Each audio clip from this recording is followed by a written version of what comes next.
왜 우리를 한국인이라고 부르느냐, 이게 굉장히 궁금해가지고 추적해보기 시작했습니다. 이 재헌의회 의사록에 보면은 우리나라 이름을 대한민국으로 한다. 그 이유는 상해 임시정부의 정통성을 개성하기 위해서다, 그렇게 되어 있어요. 상해 임시정부는 대한민국 임시정부거든요. 그러면은 그 대한민국은 어디서 나왔느냐? 대한제국에서 나왔습니다. 고종실록을 보면은 이 대한제국, 그렇게 이름을 지는 이유를 삼한을 계승한다라고 나와 있습니다. 삼한. 이 삼한이 어떤 나라냐? 이것을 얘기하기 전에 먼저 조선이라는 국명을 대한제국으로 바꿀 때의 역사적 분위기를 한번 살펴볼 필요가 있습니다.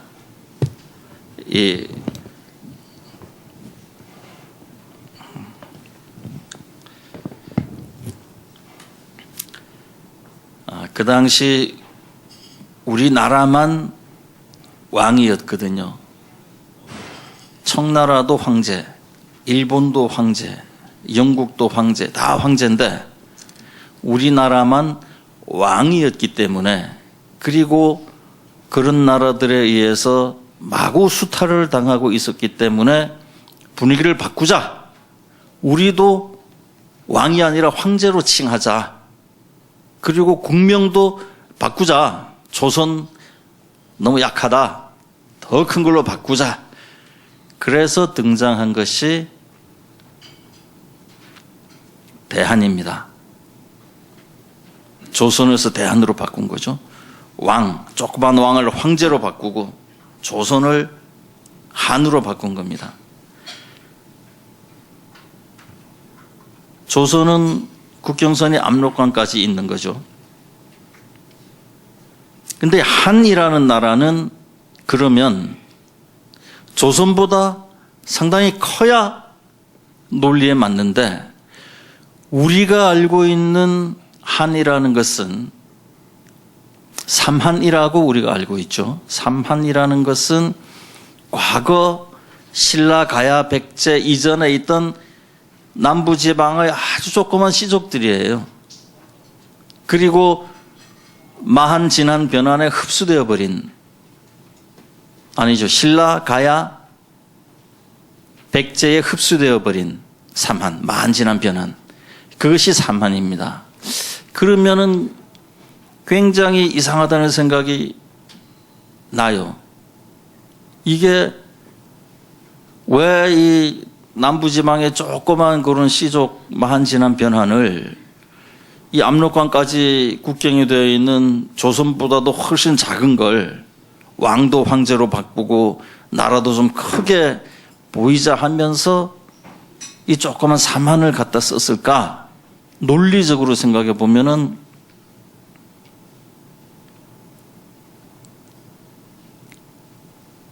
삼한이라는 것은 우리가 알고 있는 그런 조그만 게 아니라 훨씬 큰 무엇이 얻지 않은가, 이런 걸 한번 생각해 보게 됩니다.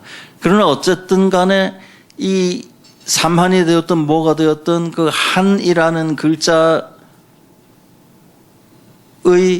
원천을 찾는 것은 너무나 힘들었어요. 없어요. 그래서 저는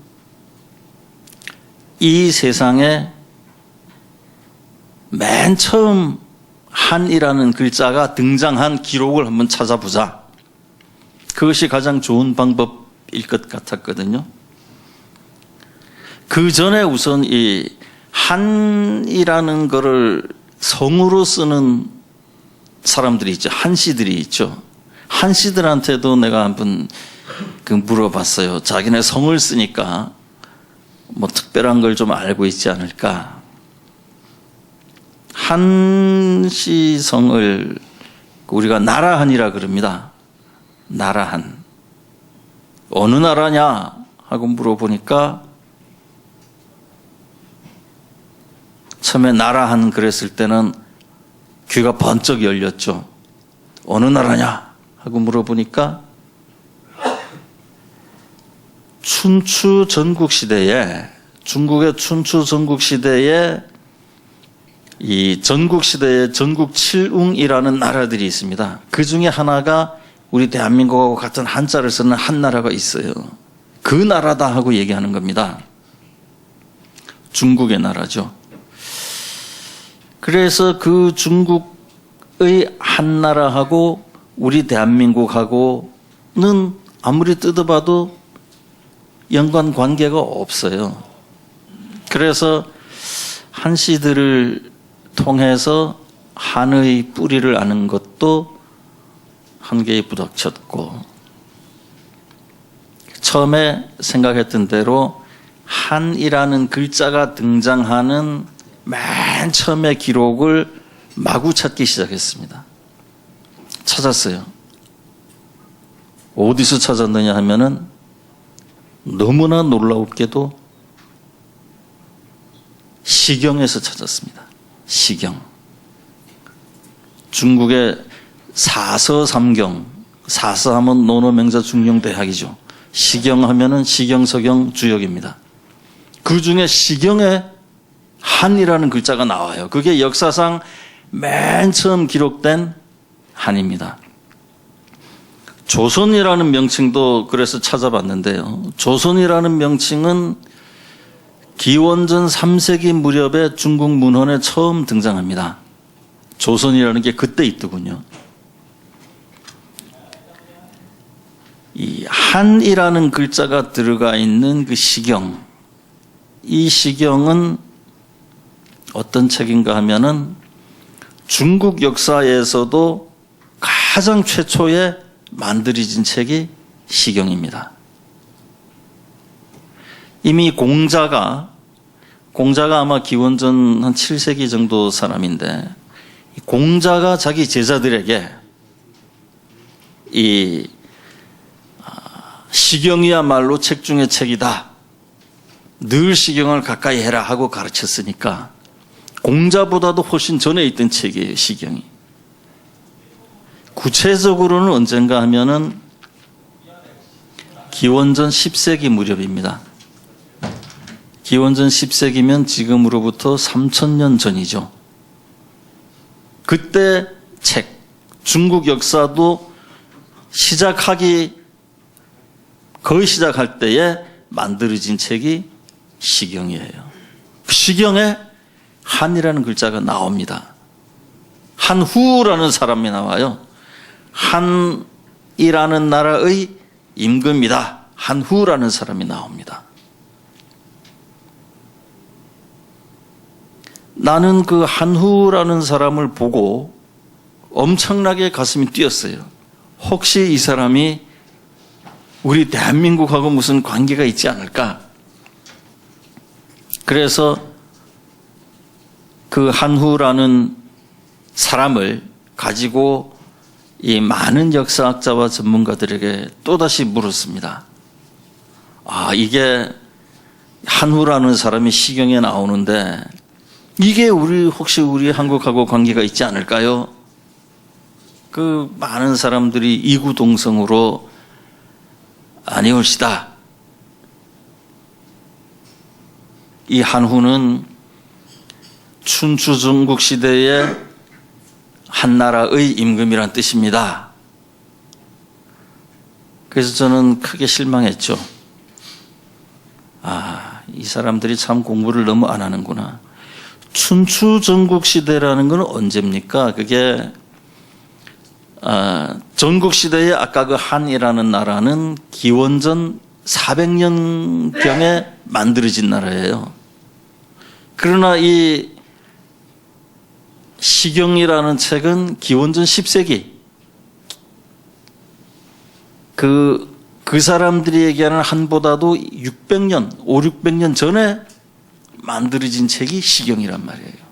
거기에 나오는 한후를 600년 후의 나라의 임금이라 그러니 실망 안 할 수 있습니까? 그 시경 한혁편에 이 한후가 나옵니다. 시경 한혁편을 보고 또 봤는데 거기에는 한후가 어떻게 소개되어 있는가 하면은 한후는 몹시 예의가 바른 사람이다. 그리고 주나라 수도로 이 한후가 찾아와 가지고 주나라 선왕, 그 당시 왕이 선왕입니다. 시경이 만들어질 때 당시 기원전 10세기 주나라의 왕이 선왕이에요. 이 선왕하고 국경선을 논하고 선왕은 조카 딸을 시켜서 밤시중을 들게 했다. 이런 구절이 있어요. 이 한이라는 나라가 어떤 나라인지 눈을 씻고 봐도 중국 문헌에는 없습니다. 나는 이 사람이 우리 대한민국하고 우리 삼만하고 뭔가 관계가 있다는 강한 직관을 가졌지만은 직관일 뿐이지 세상에 얘기를 하려면 논리가 있어야 되잖아요. 근거가 있어야 되지 않습니까? 그걸 찾을 수가 없었어요. 그래서 몇 년 동안 버려놓고 있었는데 어느 우연한 기회에 엄청난 사실을 알게 됐습니다. 중국사에 정통한, 중국사를 수십 년 공부해 온 어떤 분이 나에게 이런 얘기를 하는 겁니다. 김 선생, 왕부라는 사람이 쓴 잠부론이라는 책이 있는데 그거 한번 보세요 그러는 거예요. 그래서 무슨 책입니까? 그랬더니 김 선생이 궁금해하는 한후라는 사람이 어떤 사람인지 그 정체를 이 왕부라는 학자가 잠부론에서 밝히고 있다 그러는 거예요. 그래서 눈이 벌게져서 그 잠부론을 뒤져봤습니다.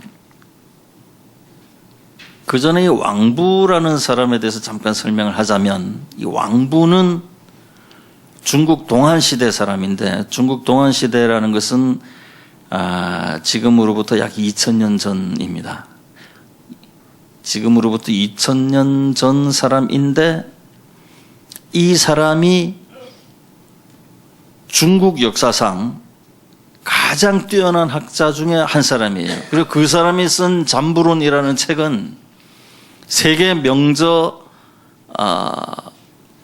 수십 권 안에 들어가는 어마어마한 책입니다. 이렇게 책이 두꺼운데요. 그 잠부론, 이 왕부라는 사람은 너무 공부를 많이 해가지고 자기 시대까지 전해져 내려오는 모든 책을 다 모으고 다 읽었다 그래요. 그래서 그 바탕 지식을 가지고 써놓은 책이 잠부론이라는 책입니다. 잠부론은 백과사전 같은 건데요. 여러 편이 있습니다. 그 안에. 근데 거기에 어떤 편이 있느냐 하면은 시성편이라는 게 있어요. 시성편이라는 거는 이 세상의 성씨가 생긴 유래를 써놓은 책입니다. 김씨는 어떻게 생겼고 최씨는 어떻게 생겼고 무슨 팽씨는 어떻게 생겼고 양씨는 어떻게 생겼다. 그 유래를 다 써놨어요. 그 시성편에 한씨는 어떻게 생겼다는 한씨편이 있어요. 그걸 써놨어요. 그 한씨편에 이 사람이 뭐라고 써놨냐 하면은 시경에 나오는 한후는 그냥 한후도 아닙니다. 시경에 나오는 한후는 연나라의 동쪽에 있는 나라 임금이고, 그 뭐 연나라가 어딘지 잘 모르실 테니까 그건 잊어버리셔도 좋습니다. 그 다음 구절은 뭐라고 써놨냐면은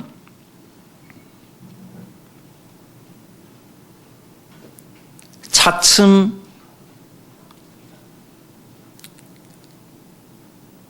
서쪽에서도 한씨성을 쓰기 시작했다. 그리고 그 후손은 한후의 후손이죠. 그 후손은 위만에게 망하여 바다를 건너갔다라고 써놨어요. 위만이라는 사람은 다 이 귀에 익숙하실 겁니다. 고조선을 멸망시킨 사람이 위만이거든요. 고조선 준왕이 위만에게 망해가지고 바다를 건너간 거예요. 고조선 준왕이 그러니까 한후의 후손이라는 얘기입니다. 이건 우리 한국 사람이 쓴 게 아니라 중국 사람, 그것도 중국에서 가장 뛰어나다는 왕부라는 사람이 그 대작 명저 잠부론에다가 그렇게 써놓은 거예요. 시경에 나오는 한후는 그러니까 지금으로부터 3,000년 전에 얘기된 그 한후는 연나라의 동쪽에 있는 나라의 임금이고, 연나라가 어디 있느냐면요, 연나라가 지금 만주 오른쪽에 있다고 보면 됩니다. 그래서 그 동쪽에 있는 거는 우리밖에 없어요. 연나라의 동쪽에 있는 나라의 임금이고, 차츰 서쪽에서도 한시성을 쓰기 시작했다. 그리고 한후의 후손은 위만에게 망하여 바다를 건너갔다. 그게 무슨 얘기인가 하면은 한후가 우리의 조상이다라는 뜻이에요. 그리고 또 무슨 얘기인가 하면은 과거 우리나라의 이름이 한이라는 뜻입니다. 그러면 한하고 고조선하고의 관계는 어떻게 되느냐? 한후의 후손이 위만에게 망해서 바다를 건너간 준왕이거든요. 고조선의 준왕입니다. 그러니까 한이라는 나라가 먼저 있고 그 다음에 조선이 있는 거예요. 근데 이 조선이, 우린 고조선이라고 그러죠. 이 조선이 결국은 망해서 없어졌죠. 그 자리에 한무제가 사군을 세우지 않았습니까? 한사군. 낭랑, 현도, 진번, 임돈의 사군을 세웠죠. 참, 그 전에 우리가 이 한후의 후손이 위만에게 망하여 바다를 건너갔다라는 구절에서 또 하나 알 수 있는 것은, 이 고조선의 수도가 어디냐? 고조선의 수도가 우리는 평양이라고 다 배워서 알고 있습니다. 이거는 일본 학자들이 만들어 놓은 거예요. 우리 한국인이 만든 게 아닙니다. 일본 학자들이 만든 거를 우리 그대로, 그러나 그 옛날에 중국의 석학이 써놓기를 위만에게 망하여 바다를 건너갔다라고 돼 있어요. 평양에서 바다를 건너서 어디로 갑니까? 그러니까 고조선이 망할 때의 고조선의 수도는 바다를 건너오려면 지금 그 발해만을 건너왔다는 얘기잖아요. 그러니까 고조선이라는 건 저기 지금 중국 만주 쪽에 있었다는 얘기가 되는 거죠. 우리 역사는 이런 것들이 어찌됐든 그래서 한무제가 고조선을 멸망시키고 그 자리에 한 사군을 설치를 했고요. 그 후에 우리 조선의 후예들이 만든 나라가 이 고구려입니다. 이 고구려는 우리 민족의 정통성을 계승해오고 있는 나라이죠. 우리가 5,000년 역사라고 그러지만 교과서에서는 2,000년밖에는 못 가르치죠. 왜냐하면 나머지 3,000년에 대해서 어떤 기록도 못 갖고 있기 때문에 그렇거든요. 그러나 지금 우리가 봤듯이 한후라는 인물은 지금으로부터 3,000년 전 사람입니다. 그래서 이미 그 옛날, 교과서에 나오지 않는 그 옛날, 그냥 단군 할아버지가 몇천 년 다스렸다고 돼 있는, 또는 무슨 곰이 뭐 호랑이가 마늘 품고 어쨌다라고 대충 이야기로 치부해 놓고 있는 우리의 과거사에 이게 뚜렷한 우리 왕이 있는 거죠. 우리 역사의 실체가 거기에 있는 겁니다. 사실 이 한만 가지고 얘기를 해도 상당히 오래 얘기를 해야 되지만 오늘은 이 과거의 역사를 얘기하는 것이 아니라 이 고구려의 현대적 의미에 대해서 얘기하는 자리이기 때문에 그냥 넘어가겠습니다만, 다만 저는 이 서지학적인 추리와 추적을 통해서 이 한을 우리의 5천년 역사 중에 3,000년 전의 것을 찾아냈지만 과학으로 이 한을 추적해서 증명한 사람이 있어요. 서울대학교 천문학과의 박창범 교수라는 사람이, 그 사람은 하버드 대학에서 고천문학이라는 학문을 했습니다. 그래서 이 천체의 운행을 컴퓨터로 시뮬레이팅 하는 걸 잘 하는데, 이 사람은 지금으로부터 3,800년 전 이 마휴 단군이라는 거는 단군 할아버지처럼 고유명사가 아니고 단군이라는 건 왕이란 뜻입니다.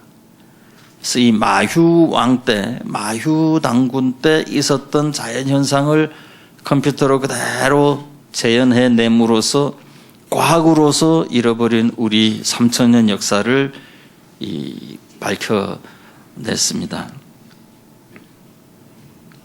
하여튼 우리는 현재 교과서에 싣고 있지는 못하지만 과학과 기술이 자꾸 발달함에 따라서 잃어버린 우리 역사에 대한 걸 자꾸 찾아내고 있어요.